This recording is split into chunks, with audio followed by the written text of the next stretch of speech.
either as colleagues or student or people who have read his book and bought it, I'm sure. Jeff is a distinguished psychologist who was in Nashville for a long time. He worked with Hans Strupp, who was a very important part of this group for a long time. He passed away. So Jeff worked at Wesley Place on 21st, was it not? Wesley Hall. Wesley Hall, where now there's a lovely parking lot. So you can see progress at Vanderbilt. It actually looks better and more comfortable than the original. There's a lot less water and mold. But it was a very important space for research in psychotherapy, particularly psychodynamic psychotherapy. Hans Strupp, as you know, was a very early psychologist who wanted to be a psychoanalyst, and he did something even more important. He became a research psychologist who investigated the nature of analytic therapy and psychoanalytic process. To Hans, we have a lot of goodwill and devotion because he created an archive of videotapes that many of us have seen many times, again and again and again. These are the famous 1984. From about 83 to 90, 87. So 4 to 5 years of videotapes. They are like the original manuscripts of the New Testament. They kind of are, you have to collect them, but they're worth collecting. So with Hans, Jeff wrote a very important book on time-limited dynamic psychotherapy, which is still cited and still used. In fact, he and I are co-teaching a class right now, on Thursdays in the Graduate Department of Religion and Cultural Studies, and we are using part of his book and also part of my unpublished book. So his is published, mine's not. I'm not competing, John. No. I got it on record. Okay, oh God. And among things that Jeff has continued is research in analytic psychotherapy outcomes and its effectiveness. Many of us have been inundated by well-meaning people who tell us that analysis is dead, that CBT will replace it, 12 sessions is enough, and so forth. None of that seems valid to me, and you can actually show that what we have discovered for the last 117 years, I'll give you Freud, 1898, can be demonstrated in a scientific manner. So one thing Jeff has done and continue to do is find that meeting ground between analytic clinical work and the academy, which is a hard place to meet, you may have noticed. Getting these two groups together has not been easy. As someone once noted, there are no institutes for Darwinian studies because Darwin has been fully integrated and Freud has not. So I could say a lot more about Jeff, but he can also talk for himself. Welcome, Jeff. Thank you very much. And I appreciate the opportunity to talk to you all. As Volney said, the claim by some people that CBT is the therapy of now and the future, and psychoanalysis, psychodynamic therapy is dead, is not true. And I think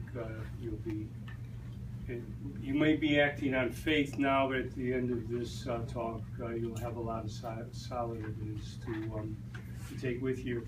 Just briefly, give you a background as to how I got interested in psychotherapy research.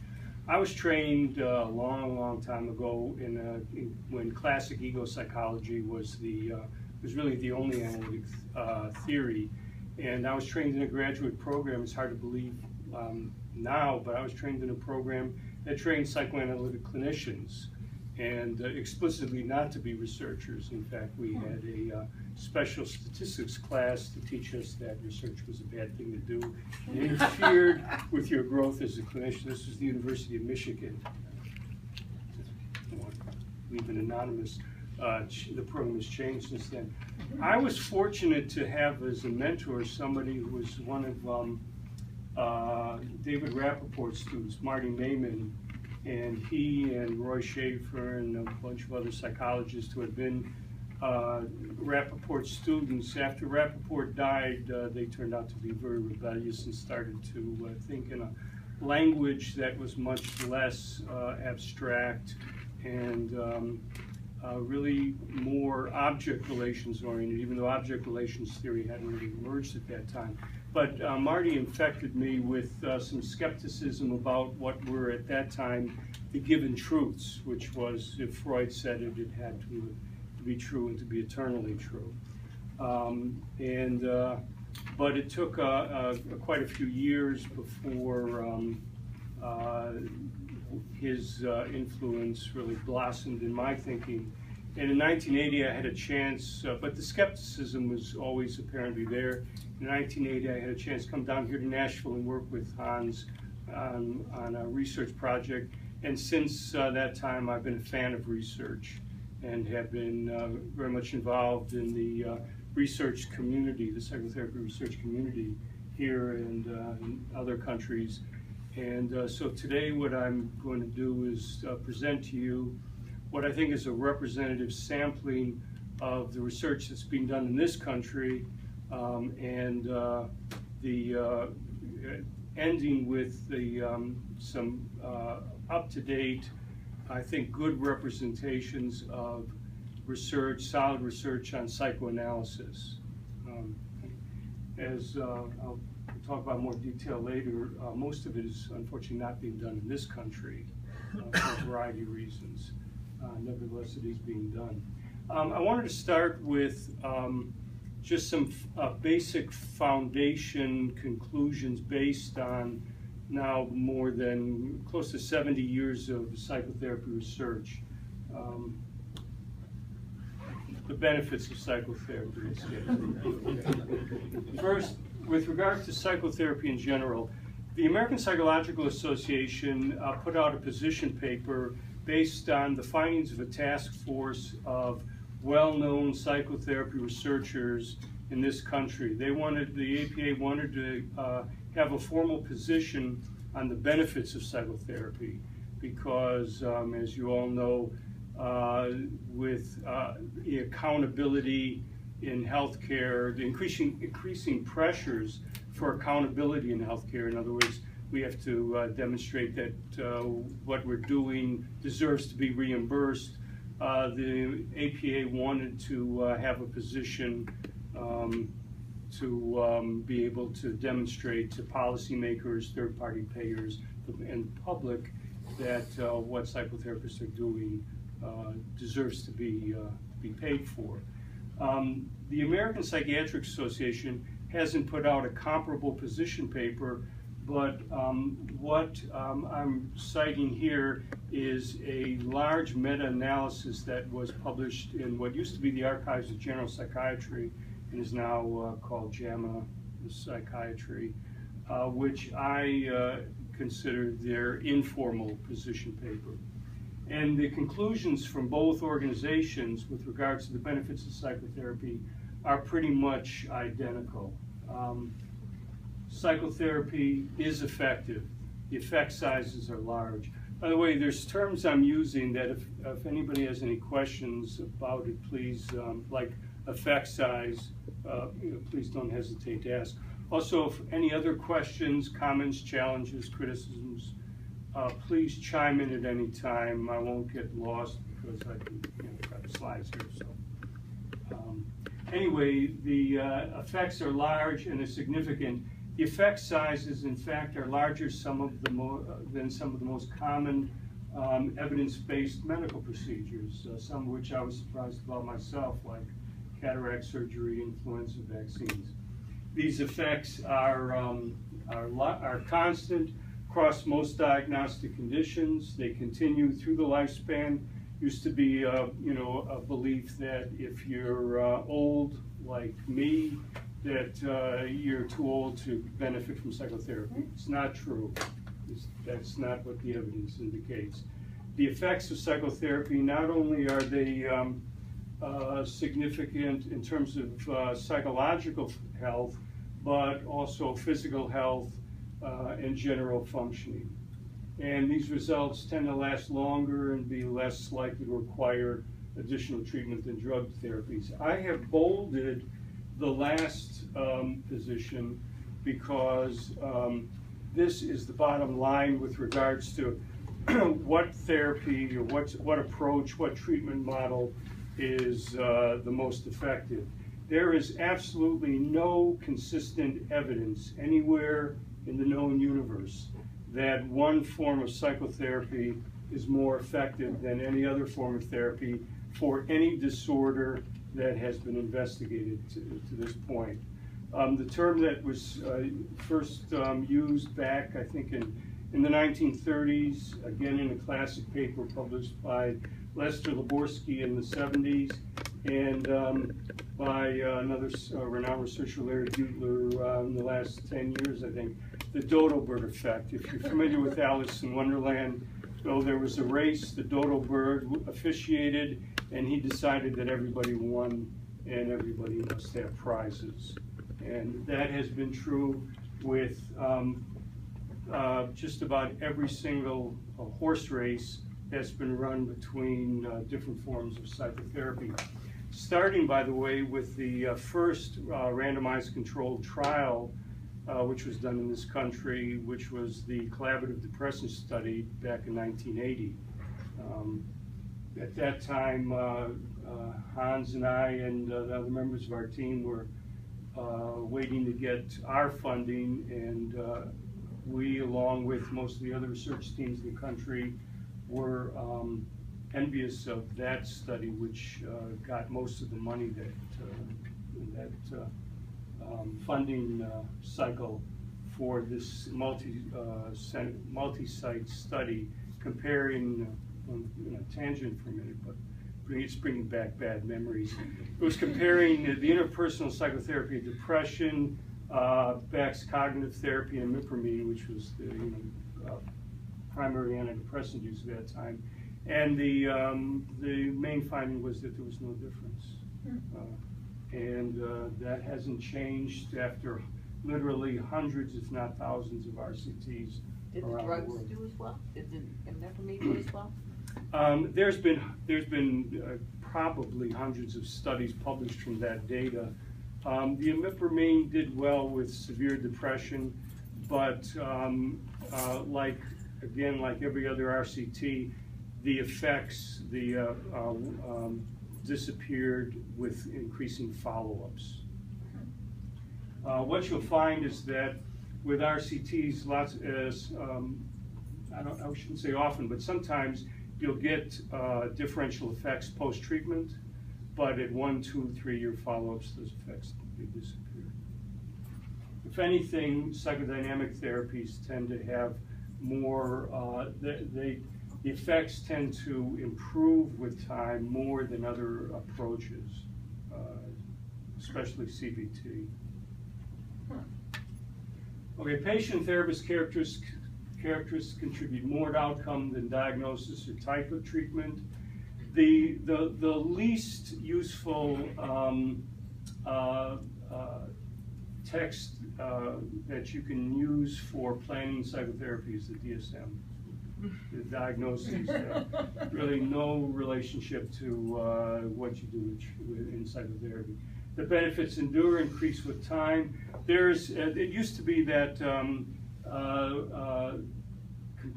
comparison trials utilize primarily post-treatment data, but the psychotherapy researchers now appreciate the fact that you really have to do follow-ups as long-term as you can to really evaluate the lasting effects of therapy.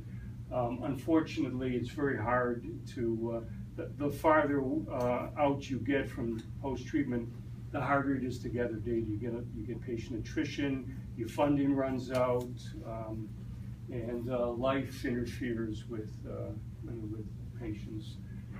But based particularly on the natural course of depressions, the benchmark is 3 years. If at all possible, people try to go out 3 years to see if benefits have actually been stable. Psychotherapy has been found to be effective with just a very wide diversity of types of people, minority groups, sexual orientation, whatever, as long as the therapist is sensitive to the patient's issues. Intuitively, that makes sense. Patient-therapist matching has never been demonstrated to have a relationship to treatment outcome. It really has to do with the sensitivity of the therapist to the patient's world rather than any kind of matching. After a relatively short course of treatment, most patients achieve noticeably beneficial results. This is what it looks like. This is dose effect curves. Anybody have any questions about dose effect kind of research strategy? It's basically looking at change session by session. And this is an average curve. It really varies depending on what particular type of pathology you're looking at. Symptoms respond the quickest with interpersonal functioning, personality functioning, responding more slowly. But if you average everything out, what you get is this kind of decelerating curve. So that what it says in a nutshell is that if you put everybody into a big stew, approximately 50% of the people you see have some significant improvement after about 20 sessions. If you go out to 50 sessions, you up that percentage to about 75%. But as you can see, the longer you have to work with somebody, particularly around personality issues, the more results you're going to see. Any questions about this group? What contributes to outcome in general for in psychotherapy? As you can see, technique has a relatively small percentage contribution to outcome variance. Not much more than the patient's expectations about what they're going to get out of treatment. Twice as much outcome variance is accounted for by common factors, relationship factors, the skill of the therapist, and the biggest contribution is what the patient brings to the treatment, and life events that occur during the course of treatment. So let's look at patient factors first. Demographic variables, diagnosis, no relationship to outcome. What really best predicts what's going to happen in therapy are the personality characteristics that are relevant to the work you're going to be doing in therapy. So readiness to change. There's a theory developed by a researcher named James Prochaska, a colleague, called stages of change, pre-contemplation, contemplation. In other words, to what extent is the patient ready to work in therapy and change? And that's an expectation or a mindset that you should be aware of when you're working with patients. Quality of object relations or level of interpersonal relating. Another way of saying that is to what extent does the patient have personality disturbances? I consider that the most important characteristic that needs to be assessed when you're working with somebody, because that has a big impact on how patients respond to what kinds of therapeutic relationship, and what kind of technical strategies. For those of you familiar with the work of Sid Blatt, the researcher from Yale who died recently, he came up with a dual dimensions called analytic versus introjective personality style. Analytic, more relationship-oriented; introjective, more where the person is more interested in meeting their own expectations. And depending on which personality dimension a person characterizes an individual will determine how they respond to particular types of treatment. Externalizers versus internalizers. Externalizers tend to work better in more problem-focused treatments, like CBT. Internalizers work better in more dynamic interpersonal treatments. Moderately high expectations for treatment appear to be more positively related to outcome than very high or very low expectations. Psychological mindedness, interestingly, is a personality characteristic where the research has been pretty inconclusive, and that could be for a variety of reasons, including the way it's measured. But that one is surprising. Nobody's explained. Jeff, on that latter point, can one distinguish that from what Volney and others call mentalization? which is a more complex idea. Yeah. I suspect that reflective function, mentalization, reflective functioning is probably a more sophisticated way of assessing that characteristic than the measures, instruments that were used in the research that is being referred to here. Yeah. Although even with reflective functioning, as far as I know, there is still very little evidence that it predicts outcome. Interesting, because of course, one of the ways of talking about analytic psychotherapy is precisely to increase mentalization. Right, right. And Volney is a particularly articulate spokesman of that position. The thing is that he talks about it particularly with regards to borderline personality, where the reflective functioning we know is real limited. When you're working with with people with less severe personality disorder, there may be a ceiling effect, or we may not have instruments that are sensitive enough to measure individual differences. So neurotic professors, Yes. if there were such.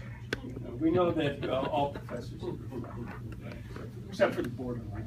That's true. Those tend to be deans. Personal theories of psychopathology and therapeutic change.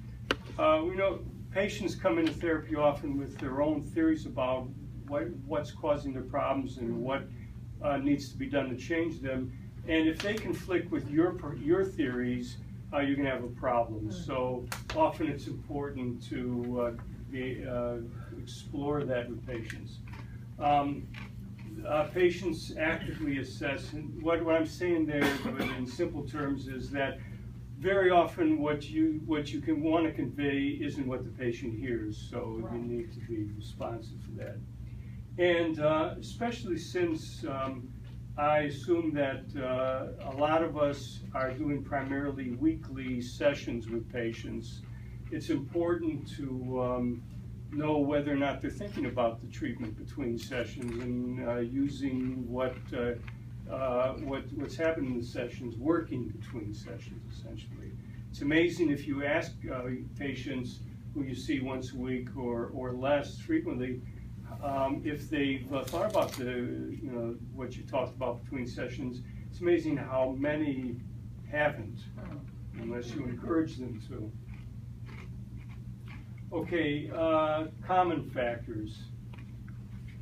As we know, Freud first proposed that you have to have a patient as a collaborator to get something out of treatment. The Therapeutic Alliance, there are several ways of measuring that, and that's the process variable that's been most frequently studied in psychotherapy process outcome research, and it has had the most consistent relationship with outcome.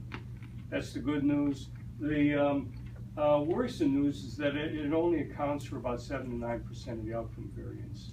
So at least the way the Therapeutic Alliance has been measured up to this point, while it's necessary for good outcome, there's a whole lot else going on in treatment that we need to account for.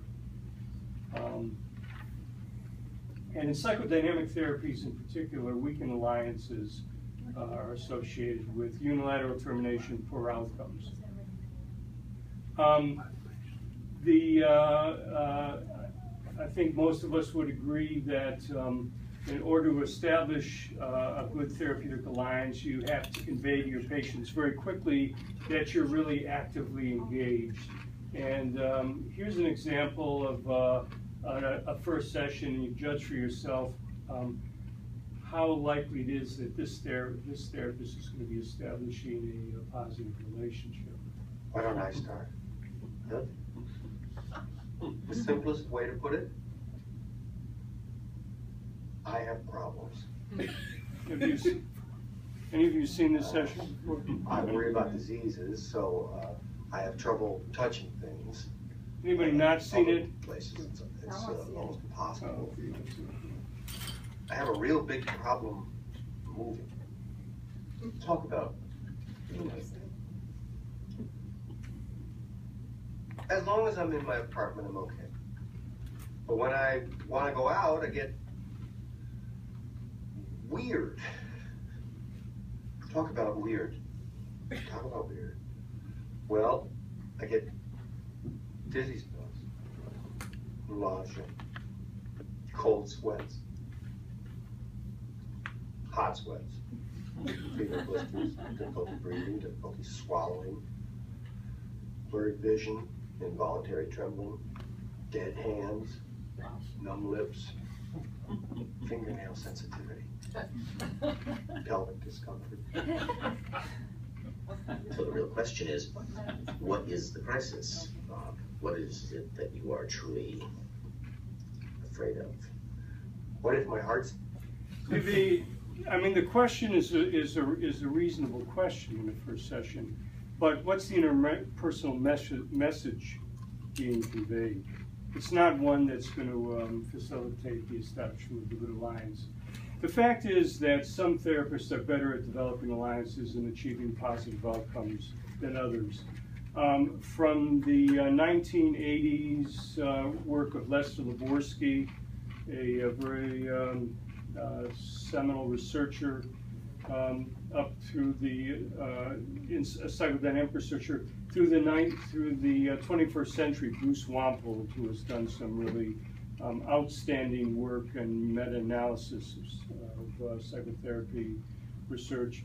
The finding has been very consistent that one of the reasons you don't find differences between different treatment approaches or treatment models is because there's always tremendous variability across therapists. Even in randomized controlled trials where the therapists are very carefully trained, utilizing manualized approaches, there's tremendous variability across therapists and across patients for any given therapist. So really, while for the past 35 years we've been spending literally millions and millions of dollars doing basically the same horse race with different horses, what we really should be studying is the empirically supported therapists, those therapists who tend to have good outcomes, and there is increasing interest in looking at the expert therapist and how what characteristics,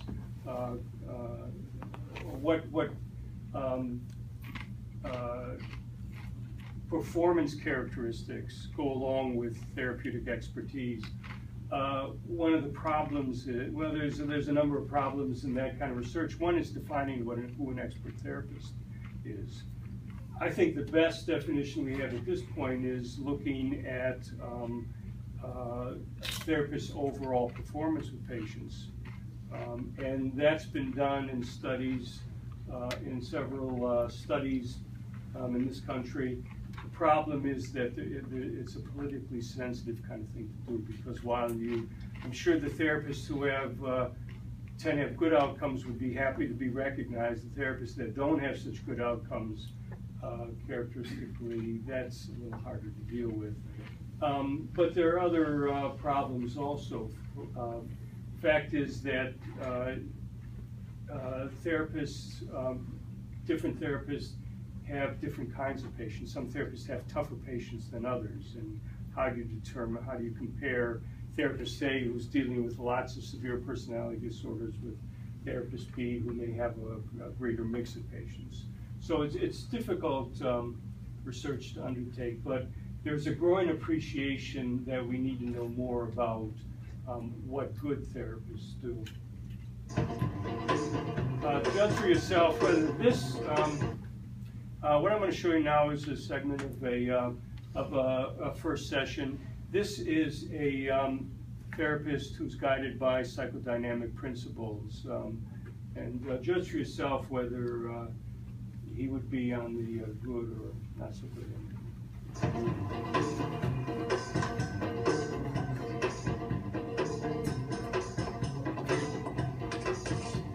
Patient is ambivalent right from the beginning.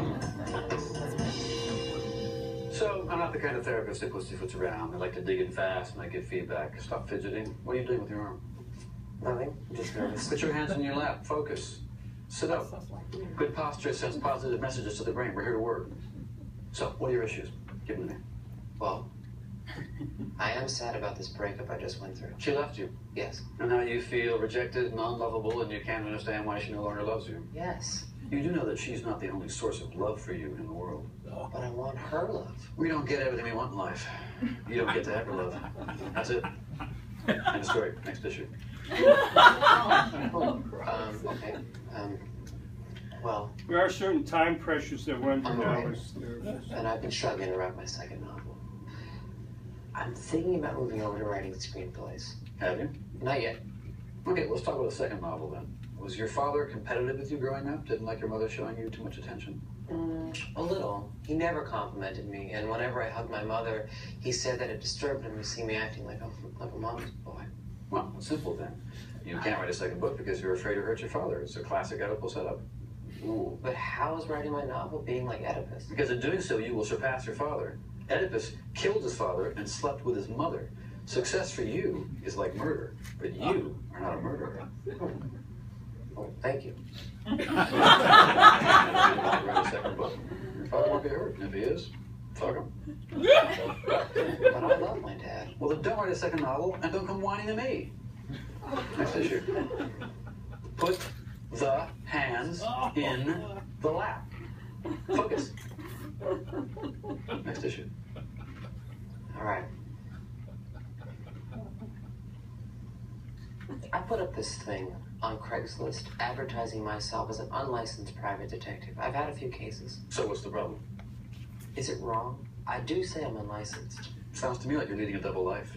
I think that I am. I'm like a Russian doll. There's all these versions of me in me. There's only one you, and he's running away from his life. Oedipus, you know, was the first detective in literature. He uncovered mysteries to find out who he was. I'm sorry, so let me just get this straight. I'm not going to get my girlfriend back. I'm afraid to write my second novel, and I'm a 21st century Oedipus. Yes.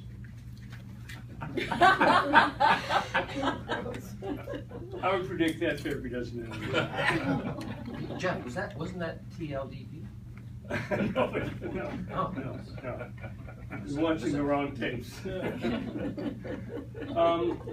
We've been talking about the Therapeutic Alliance. There is a body of programmatic research pioneered by Jeremy Safran at the New School of Social Research on therapeutic alliance ruptures. And what he's identified two types of alliance ruptures. The confrontation rupture, which is the easier one to spot. It's uncomfortable, but you can't miss it. Your patient comes in and says, "You're not doing me any good. I don't think you're a very good therapist. I don't think I'm getting anything out of this therapy." The more insidious kind of alliance rupture is the withdrawal rupture. And that's where either the patient or the therapist or both parties begin to emotionally disengage. You go through the motions, but the therapy is like a bad marriage where the spouses, they go through the motions, but the relationship is dead. And either eventually the patient leaves or there's poor outcome. And the more personality disorder the patient is, the more likely there's going to be ruptures, the more frequent ruptures you'll have. And rupture resolution is a collaborative process that involves first identifying that there has been a rupture, and as I said, it's particularly difficult to identify these withdrawal ruptures. But the signs, if you're looking for them, can be detected. One of the easiest is you dread the patient coming, feeling tired, bored, losing your mind wandering, finding yourself irritated, frustrated. These are all, signs that we all are unfortunately probably too familiar with, that there's a rupture is occurring and needs to be dealt with. And what Safran's found is that the most effective way of dealing with ruptures is to engage the patient in talking about what's bothering them about you and the relationship with you, and being able to hear sometimes very uncomfortable things non-defensively. And you can't underestimate how vulnerable we all are to just reflexively becoming defensive, even sometimes in very subtle ways, when we hear negative things from our patients. Hans Strupp's first study, big study, Vanderbilt 1, serendipitously discovered how vulnerable even very experienced therapists are to negative process. This was a study which you may have heard of, where he compared the treatment done by experienced therapists to non-therapists, Vanderbilt professors. And he was not studying alliance ruptures. What he was looking at was whether, to what extent technique contributed to therapeutic outcome. And the assumption was that if you had university professors who were known as student-centered, students went to these people if they had problems. If you compared them with therapists, the assumption was that both groups had good interpersonal skills, but if technique made a difference, the therapist would have better outcomes. And Hans made the political mistake of publishing the main finding first, which was that there was no difference in the outcomes. And this really created a firestorm that still there's debate about whether it's worth training therapists because of the findings from that study. It turned out in subsequent analysis that the reason there was no difference in the treatments in terms of group differences was because the therapists were no more effective than the non-therapists at dealing with difficult patients. They in fact did significantly better with receptive patients, highly motivated, reflective patients, but with the personality disordered patients, they didn't do any better. This led to Vanderbilt 2, the study that where I joined Hans, where we trained therapists in the model that we created, which was particularly tailored to deal with what we call transference, countertransference issues, therapeutic alliance ruptures. And what we just found in that project is that it was a much harder to inoculate therapists against negative countertransference than we thought. That the kind of training that we do and still do, the training methods we use are not nearly as effective as we assumed in helping therapists deal with what we call negative process. It's just other ways of saying the same thing. This was an epigram that Hans said somewhere along the way in a meeting and wrote a paper about it. This is titled, "A little bit of bad process goes a long way." It doesn't take much negative interchanges between patients and therapists to undermine therapy. For the worse. Whoops. For the worse. You're angry. No, I don't get angry. When you're upset. We do get angry. There's a type of qualitative research, and David Rennie was a pioneer in this, as a British researcher, where the researcher sits down with patients between sessions or after treatment is over and goes over video recordings or audio recordings of the therapy to get the patient's recollection of their experiences during the treatment. And one of the things that he discovered is that there's a lot that patients don't reveal to their therapist, particularly with regards to their concerns about their therapists for reasons that are illustrated here. Therapists are more likely than not to not be aware of when their patients are starting to have concerns about them and the therapy. And it's you can't underestimate how difficult it can be to identify when alliance ruptures are occurring. And even when patients' negative feelings about you and the therapy are identified, you can't underestimate how difficult it is for us to deal with them effectively. This may be come as a surprise to some, but we're human, and we don't like hearing bad things about ourselves. Okay, well, this is what I wanted to cover in terms of general points about therapy. Any questions at this point? Comments? One quick comment, Jeff. Yeah. As usual, it's a very rich presentation. And another teaching task, I think, is to help residents or graduate students and us have a heuristic for understanding our resistances to seeing the countertransference. I think that's one thing analysts can do well via derivatives. That part of the training is to actually realize that second and third hand references to incompetent dentists, for example, or those son of a bitches who took my money and didn't give me what the air conditioning guy. Mm-hmm. We want to hear those. Mm-hmm. So there are workarounds. Mm-hmm. But I hear your point that it's customary to not, in fact, grasp that we're the target. Yeah. Yeah.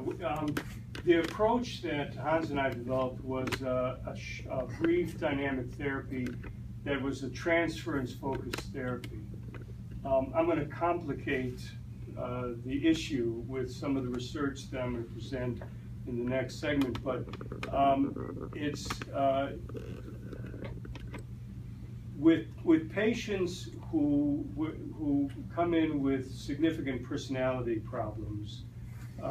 It's difficult. It is a challenge to train therapists to be sensitive to those kinds of allusions to the transference. And as I said, even if they identify them, how to deal with them effectively. And I've been advocating new formats for training for now it's a couple of decades, and there still hasn't been much change since the 50s and 60s in how since the advent of the video tape recorder. Oh, yes, I have that religion too.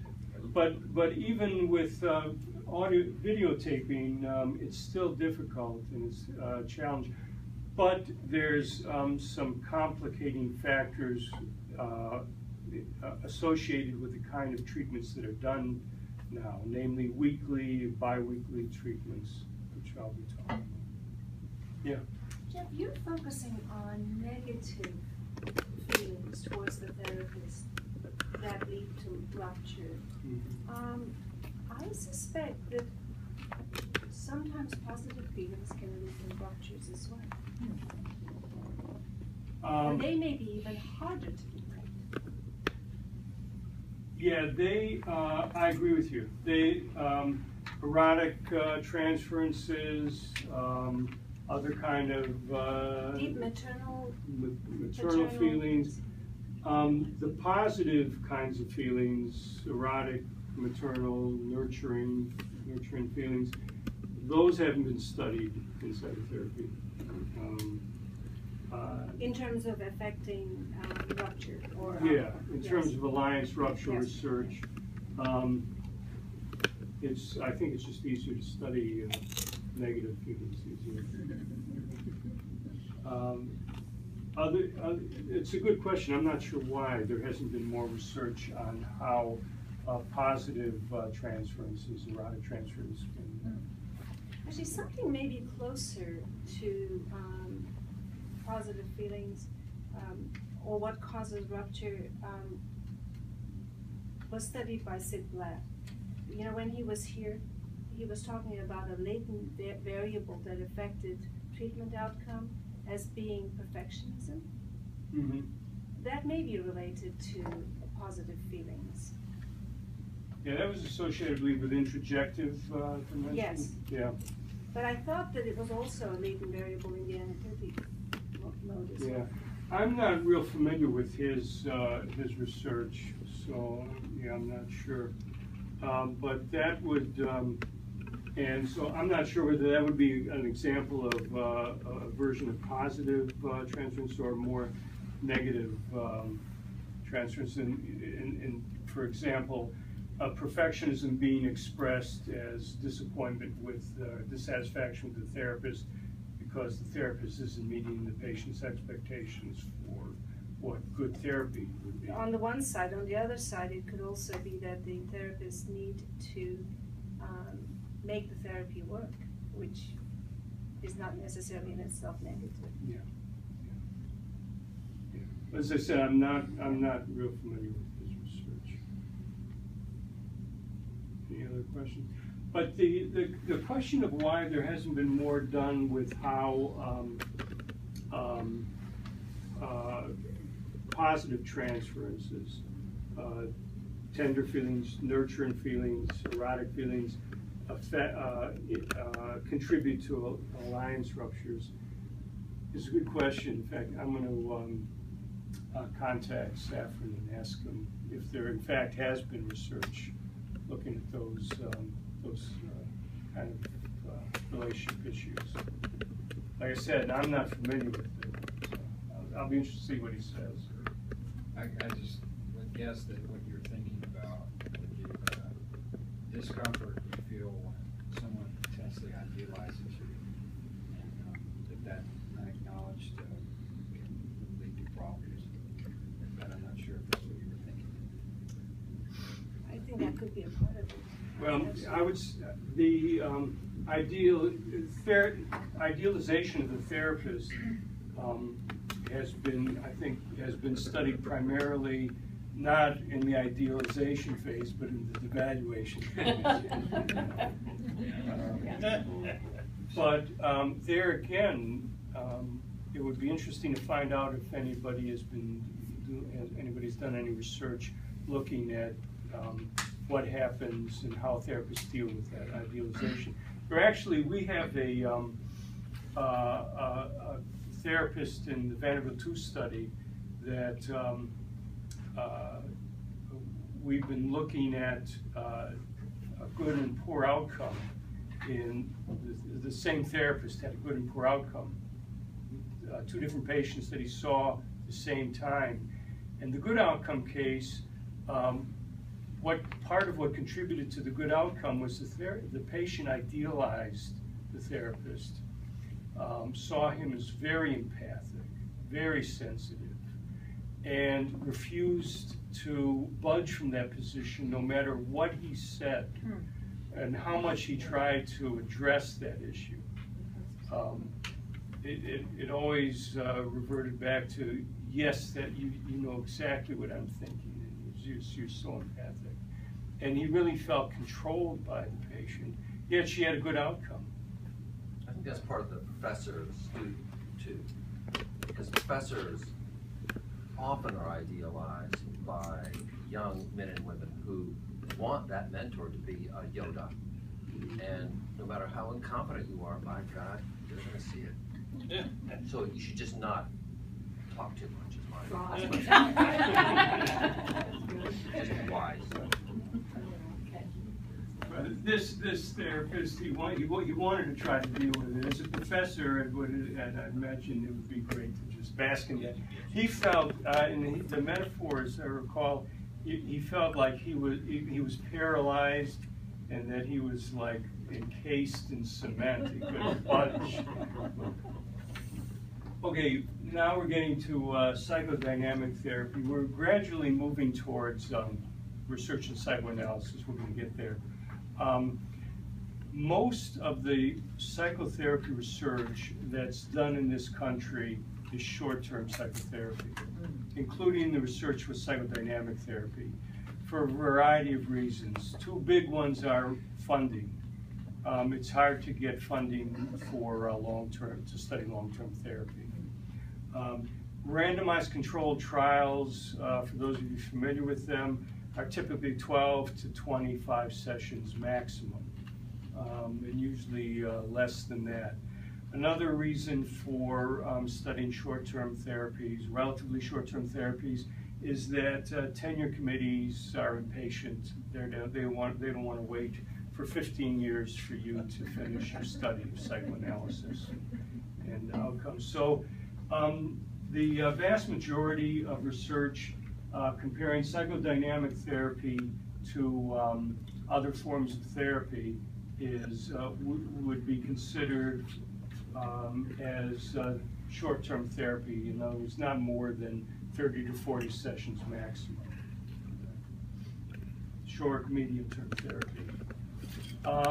There is a myth that I'm sure you've all heard that CBT is uniquely effective with anxiety disorders. That you shouldn't even think of using psychodynamic therapy with patients suffering from anxiety disorders if you have a CBT therapist anywhere within driving distance. That is definitely not supported by the evidence.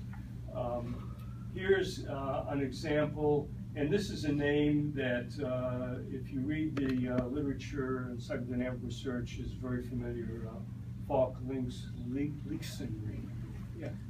What are you calling anxiety disorders? Is OCD an anxiety disorder, or is OCD separate? OCD, no. Okay. No, that's a separate animal. Studying. PTSD, is PTSD an anxiety disorder? Yeah. Yeah. The anxiety disorders that have been studied where comparing psychodynamic therapy to others are GAD, PTSD, social anxiety, anxiety NOS, panic disorder with or without agoraphobia. And the unmanaged or off-managed? Varies, okay? With the I've tried as much as possible to use meta-analyses, and the bigger ones tend to include, if a patient has been on a medication for a period of time before treatment starts, they'll often be included, as long as there's no change in the medication. Some studies and some meta-analyses won't include anybody that's on a medication. Okay, so it really depends on the particular study or the particular meta-analysis. Yeah. But the results overall results don't seem to differ much. But then can't you argue that they'd be better once they're on medicine, and if their anxiety is so bad, the panic, or they can't utilize the therapy? The fact is, when you look at any given study or any given meta-analysis, even when they've included lots and lots of studies, there's always design and analysis issues that can be argued. I've never seen a publication where there's been any discussion of it where there aren't lots of criticisms that can be made. Okay, so there is a certain amount of faith that's associated with taking these results and supporting what you do. But the fact is that every study, every meta-analysis has to be looked at somewhat skeptically. Okay. What I'm presenting are what I've seen in the literature as trends. The general direction of findings are consistent with what I'm presenting to you as best as I know them.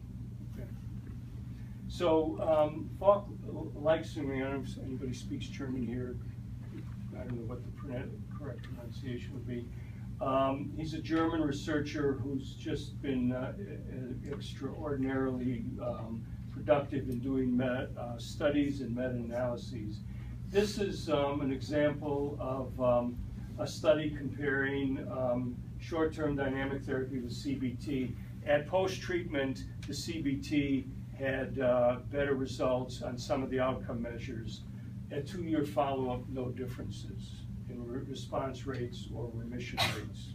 And when you say no difference, it could be no difference in that it didn't help at all, or they both helped the same amount? They both helped the same amount. Okay. Here's another study.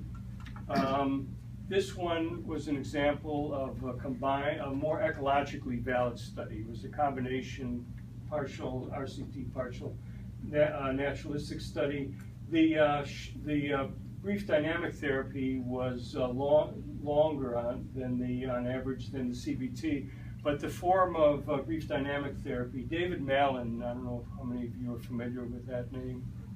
He was a pioneer in brief dynamic therapy. His form of brief dynamic therapy was pretty mainstream, classic, analytic approach, so it's a relatively more passive way of doing treatment than more contemporary short-term approaches. So it's not surprising that the treatments were longer. But at 1 year follow-up, again, no difference. RCI refers to reliable change index. Anybody need that defined? Very familiar with the reliable change? Anybody? Everybody knows what a reliable change index is? Okay. Rigorous way of analyzing outcome data. Here's a meta-analytic review of dynamic therapies compared to other therapies: social phobia, panic, GAD, PTSD.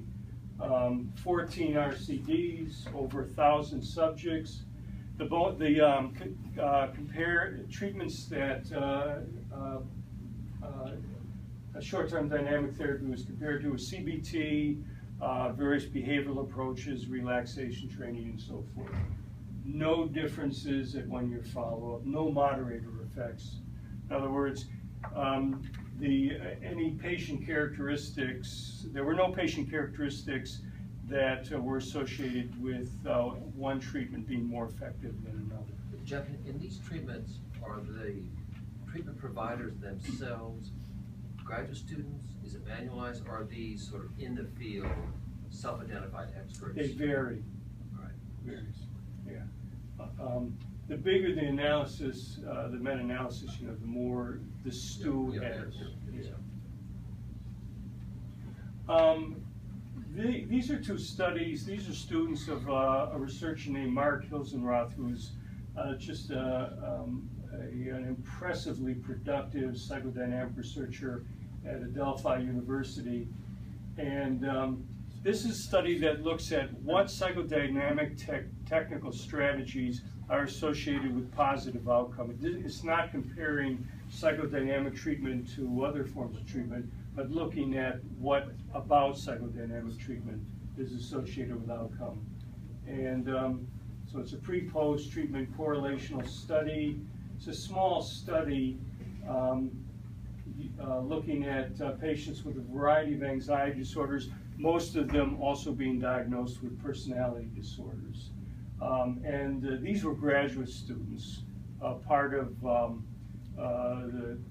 psychodynamic track at Adelphi in a training community clinic, and they used a variety of short-term dynamic therapies. Liborsky's supportive expressive treatment, Hans, my original model, Lee McCullough's intensive short-term dynamic therapy, and Paul Wachtel's cyclical psychodynamic therapy. Average of 28 sessions, using the brief symptom inventory. I believe that's what it's called, brief symptom inventory anxiety scale. And what they looked at are the technical strategies that were used, and Hilsenroth has developed a measure that's getting some pretty wide use, assessing different psychodynamic strategies that are utilized by the therapist during the course of treatment. And they looked at session 3 and session 9. And these were the two strategies that were had the strongest association with outcome. Facilitating insight and identifying relevant patterns, interpersonal patterns, emotional patterns. These were the 3 technical strategies that were the next strongest, had the next strongest association with outcome. They had to combine the ratings from both session 3 and 9 to get a significant correlation with outcome. as you can see, they reflect the kind of short-term treatments which are more dynamic interpersonal kind of treatments. So pattern analysis and facilitating insight was demonstrated to be associated with positive outcome. Interestingly, and this will be related to some data I'm going to present in a few minutes, transference analysis was not a strategy that was associated with positive outcome. Don't forget, these are weekly treatments that don't run more than 30, 40 sessions. This is just a comment I threw in here. Interestingly, with regards to anxiety disorders, CBT researchers started out developing specific protocols for specific disorders. What they're finding is that it doesn't matter which protocol you use with an anxiety disorder, they all work equally effectively. So they're moving towards what they're calling transdiagnostic protocols. In other words, whereas it wasn't too long ago that more behavioral-oriented researchers were saying, well, psychodynamic therapy is generic therapy, you treat everything, you can't treat anything effectively. We're developing specific protocols, that will be more effective with specific disorders. What they're finding is that more generic, flexible versions of CBT tend to be more effective than these specific protocols. So, which is an example of a more general trend, at least among research-informed clinicians, which is a gradual convergence of these different approaches into more integrated forms of treatment. Cognitive therapy is becoming more dynamic and interpersonal. Dynamic therapy is becoming more cognitive. Which goes along, by the way, with a study that I don't have here, but I'll mention it if it comes to mind. There was a couple of classic studies done in the 90s by a researcher named Marv Goldfried, replicated by a guy named Louis Castonguay at Penn State, where they took the transcriptions of some of the leaders from different models. Beck, Hans from Psychodynamic, Don Meichenbaum, a couple others. They took these transcripts, might have been Fritz Perls from Gestalt approach, and they gave them to graduate students to identify, who was doing what therapy, and they couldn't tell the difference.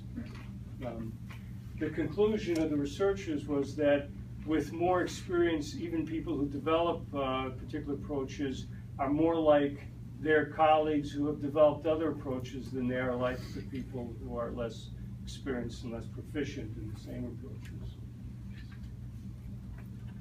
Okay, general findings with regards to, again, brief dynamic therapy.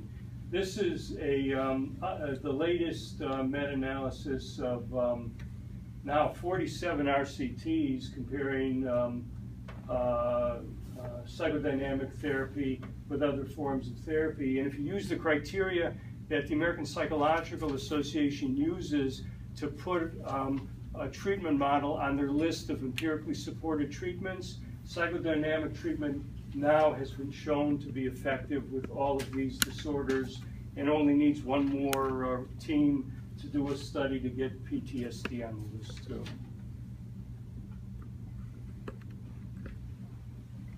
For those people who need to demonstrate, to have it demonstrated that the brain is affected by brief dynamic therapy, Alan Abbas, who's a research psychiatrist in Nova Scotia, and who does the Cochrane review for short-term dynamic therapy. For those of you who are not familiar with the Cochrane review, it's one of the largest databases of health research in the world. And he got together all the studies that have been done, neuroimaging of patients in dynamic therapy, and have demonstrated something which means nothing to me, but for the physicians in the room, hopefully it demonstrates that dynamic therapy actually affects the brain in positive ways. Okay. Mark Solms has similar data on the effects of psychoanalysis on Oh, really? the neurophysiology of the brain. Oh, I'd like to get the references. I will add that to the tail end of my slide. Is he's here? He's in No, South he's not. Africa. No. He's Oh, in South South Africa, Africa. but he works with Volney Gay. They compare together the effects of psychoanalysis, particularly in supporting light conditions and the changes in the neurophysiology of the brain. I'm not sure what practical benefits it has for us as therapists, but it's good to know that. But it does say that the mind and the brain might be connected. That's I assume that's a speculative comment, but Reasonable, yes. but yes, reasonable. All right, this is one of the considered one of the primary change mechanisms in dynamic therapy, a corrective emotional experience. The evidence is accumulating, but it's still relatively sketchy. We have more evidence about technical strategies and tactics. There is a solid body of evidence now that promoting insight is a mediator of change in dynamic therapy. Fostering insight when the patient is emotionally engaged, fostering emotional awareness and expression, exploring maladaptive interpersonal patterns. All of these strategies, which are all familiar to us as psychodynamic therapists, have now growing empirical support. Reflective function, as we talked about earlier, the evidence is still sketchy, but it will be growing. There is a solid body of evidence that the type of intervention isolated from other factors has not been associated with the treatment outcome. What has been is the content of the intervention. And to the extent that the content of the therapist's interventions are consistently relevant to meaningful emotional interpersonal themes for the patient, you're going to have a positive outcome. Studies that haven't put in here are studies that indicate how difficult it is for therapists to consistently track relevant emotional issues.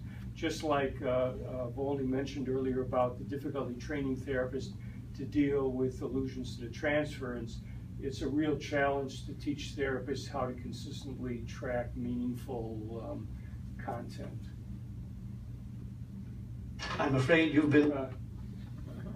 The use of interpretations in terms of just frequency has not been associated with good outcome. It's like any tool. It's not how many times you use it, it's how you use it and when you use it. I'm afraid you've been overanalyzing. I see. Then again, perhaps in that order to your assistant, you subconsciously communicated an emotion that you couldn't or didn't want to acknowledge. Or perhaps your subconscious assigned new meaning to the words to reflect your own self-doubt. But all art is self-portraiture, and that includes the written word. However, we can only view art through the lens of our own psyches. Then there is no pure art. How would you know?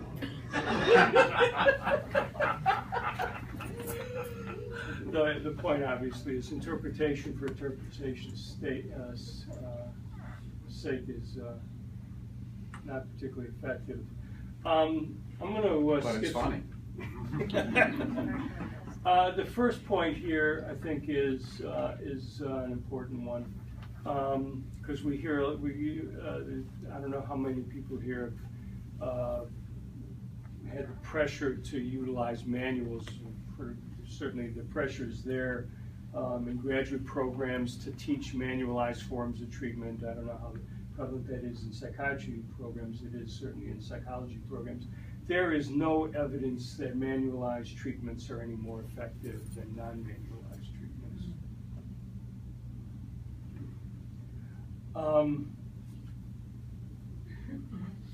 We all know that famous epigram of Freud's.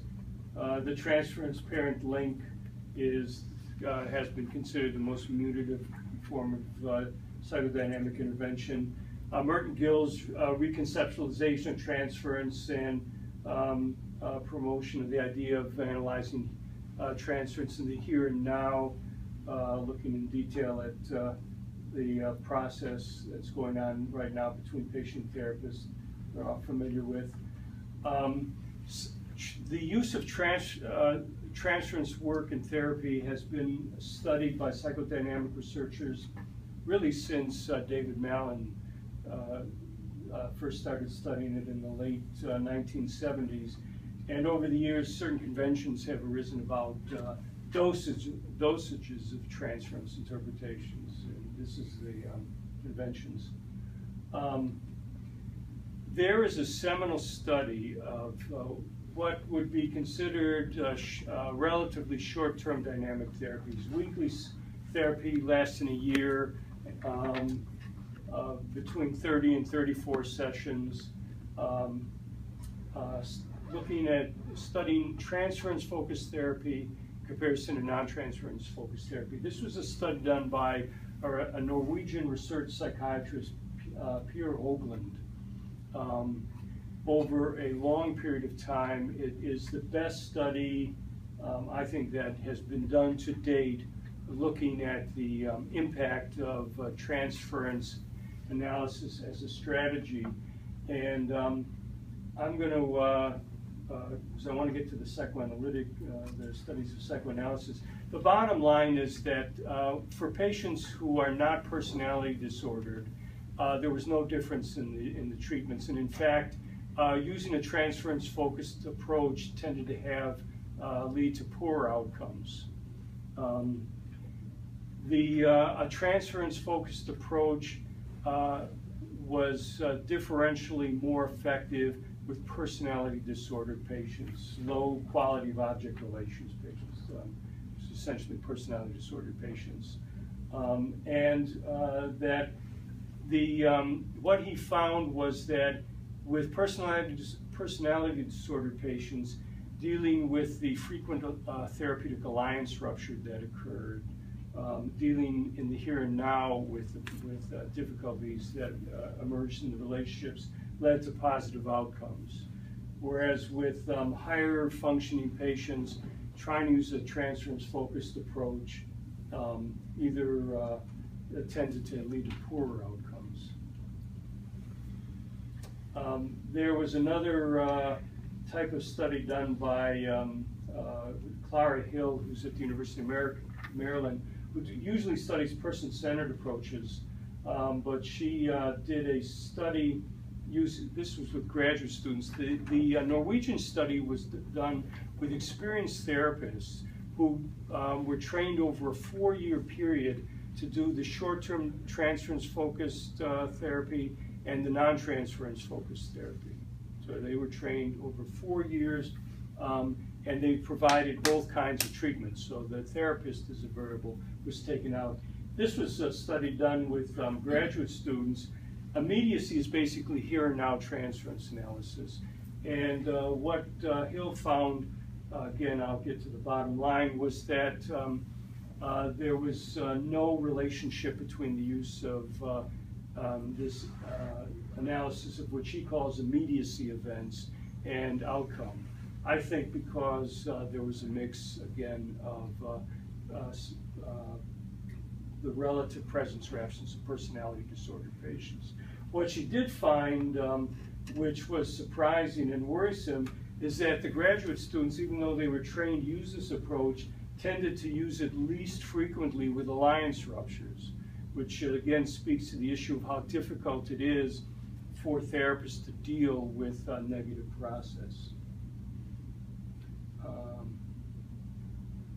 I'm going to skip over the long-term dynamic therapy. The meta-analysis basically no difference with other forms of treatment. So let's look at psychoanalysis now.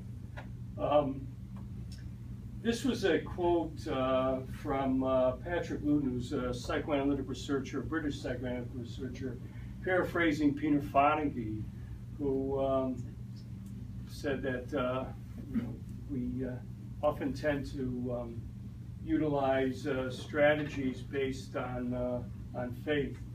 Or to paraphrase Stephen Colbert, Sometimes we believe something because of its truthiness. For those of you who are not familiar with Stephen Colbert, he coined this term. He's a comedian. There's a fake news show. He coined this term several years ago, so I think in the Webster Dictionary, and what it means simply is we believe something is true because we feel it's true.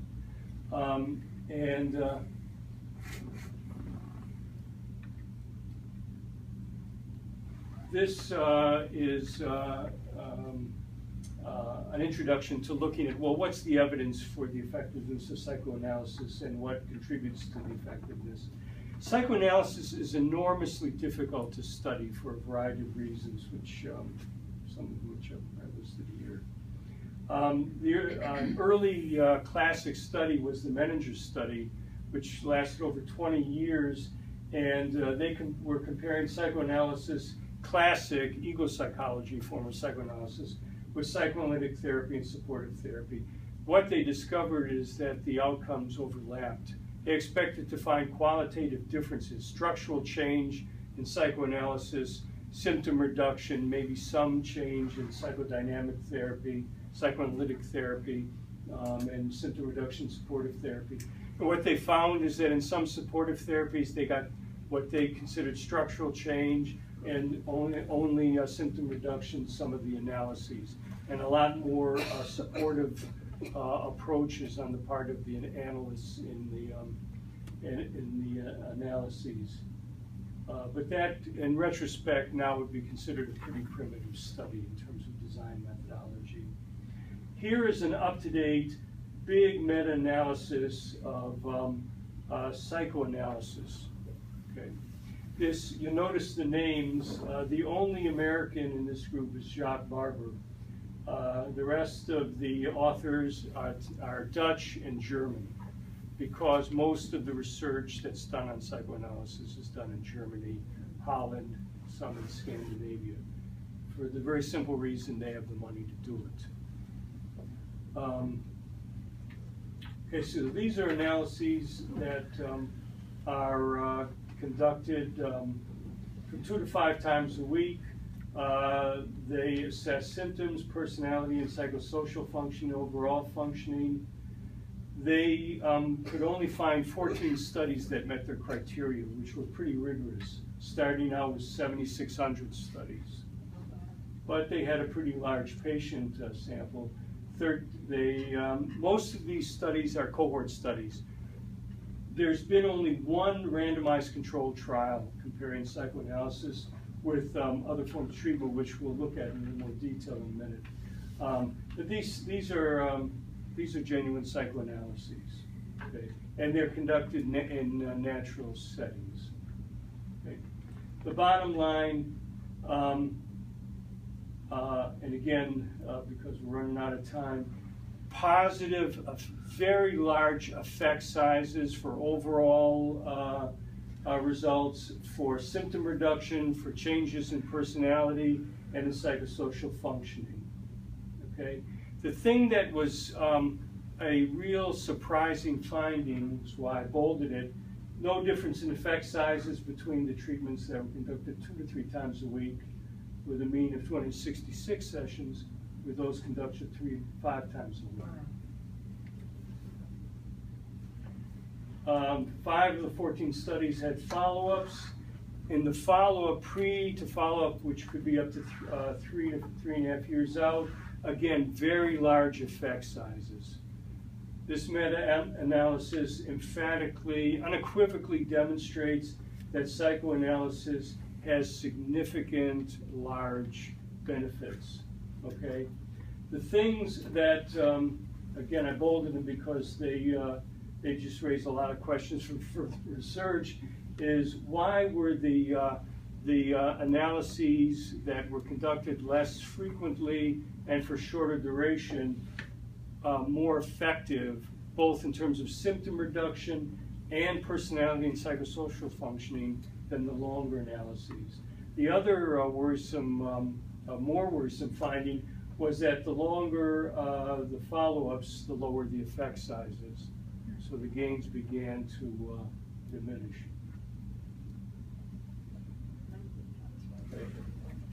So what I'm going through, passing over just a little more details about, but the important points are very, very solid evidence in this meta-analysis. This is a recent study, which is the 1RCT comparing psychoanalysis to CBT. It's a Dutch study, and psychoanalysis conducted 2 to 3 times a week versus psychodynamic therapy conducted weekly versus CBT. And you can see the psychoanalysis. The numbers to look at here are the mean number of sessions. Dramatic differences between psychoanalysis, psychodynamic therapy, and CBT. Okay. The bottom line is that on the measures used for symptoms, the brief dynamic, back depression inventory, and the global symptom index from the SCL-90. At 3-year follow-up, the psychoanalysis was superior to psychodynamic therapy or CBT. Personality and interpersonal functioning, at 3-year follow-up, psychoanalysis, again, superior to CBT and brief dynamic therapy. Into the personality and interpersonal functioning, IIP is the interpersonal inventory of the index of interpersonal problems, which is a widely used measure of interpersonal problems. And INTREX comes from a measure that is too difficult to describe, but the INTREX measures self-schema. Okay, so superior, psychoanalysis was superior, CBT and shorter-term psychodynamic therapy in all these areas of functioning.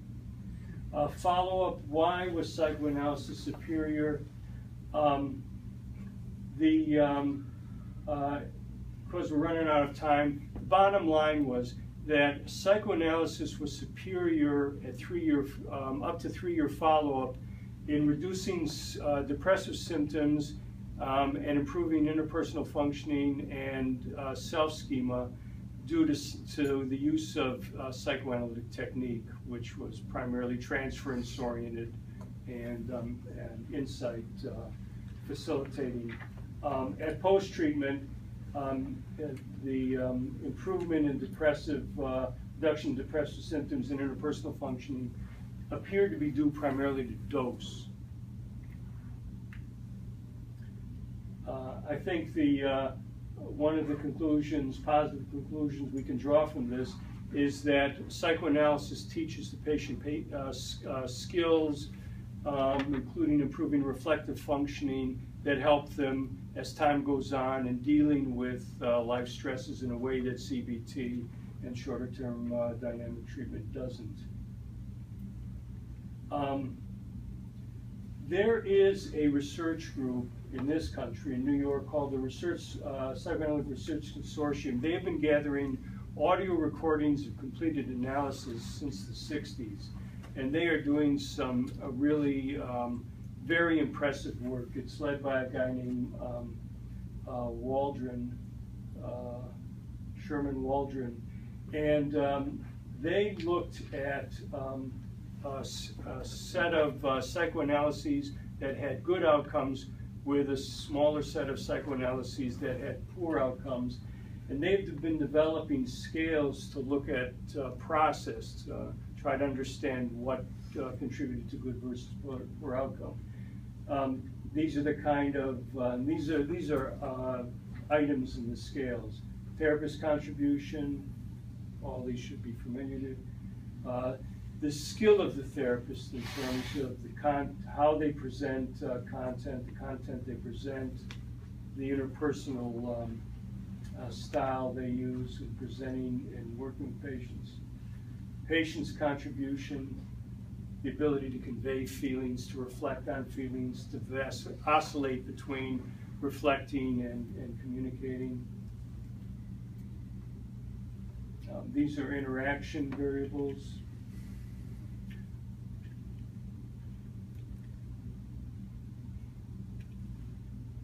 What they found was that, in a nutshell, that the analyses that were characterized by transference work, facilitating insight into meaningful themes for the patient in an interpersonal atmosphere where the therapist is overtly, warmly engaged with their patients and facilitating a dialogue, had good outcomes. The therapist, the analyses that weren't characterized by that kind of an interpersonal atmosphere and type of work didn't have comparably good outcomes. Jeff, thank you for a wonderful presentation, first of all.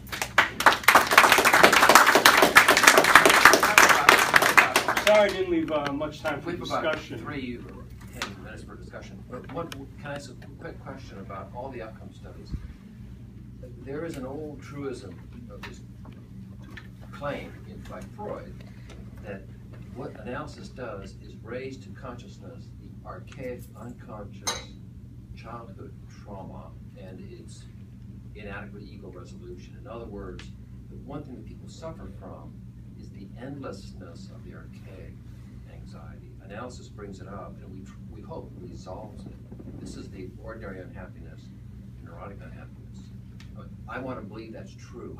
Is there any evidence that's true? You'd have to infer a lot from this. Yes, I'll tell you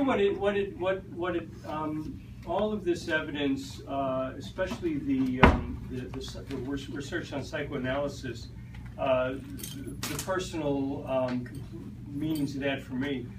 When I was a graduate student, I was a control case. Because I had a bout of anxiety in those days. I went to one of my mentors. They didn't recommend Xanax, they didn't recommend short-term therapy, they recommended analysis. And 3 years later, after having gone through all the interviews, I finally got into analysis 5 times a week on a couch. And it was classic analysis, and after several years, I thought, well, this is the way analysis is done. The analyst sits back there and every once in a while makes a comment.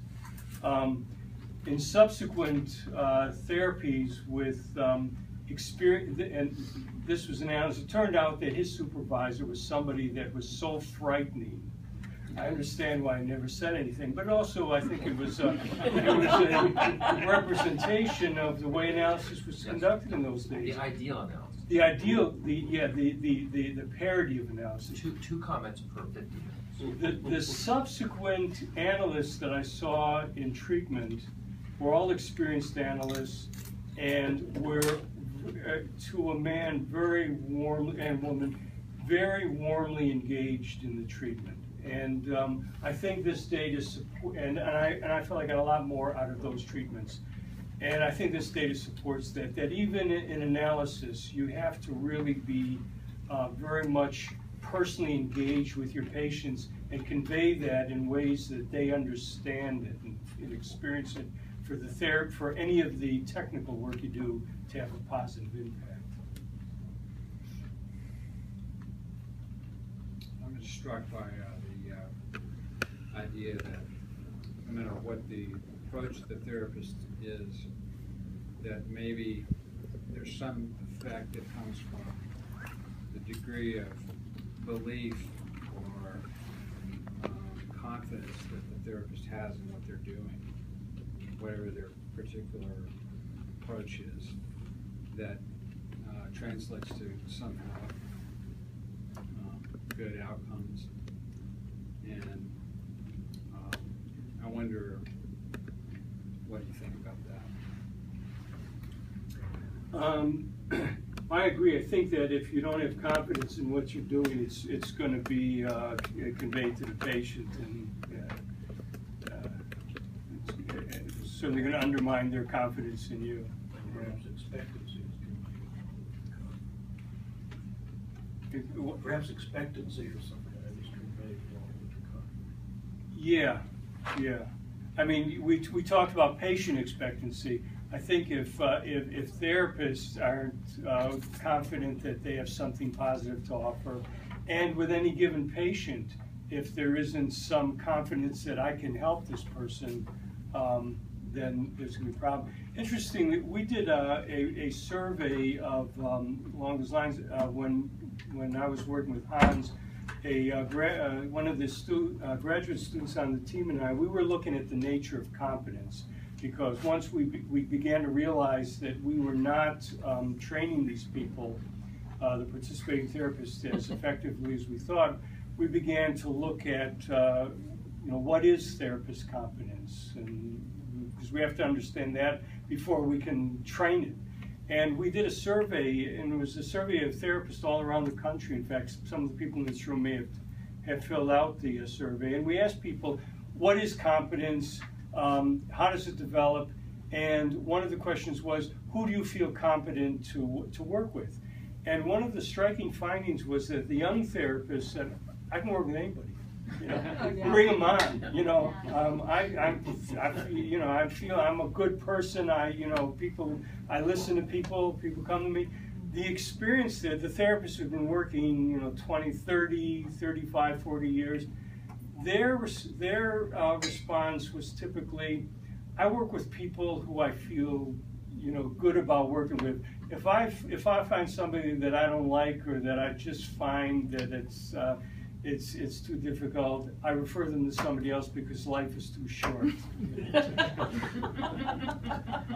So there's something about confidence, but there's also something about accepting your limitations.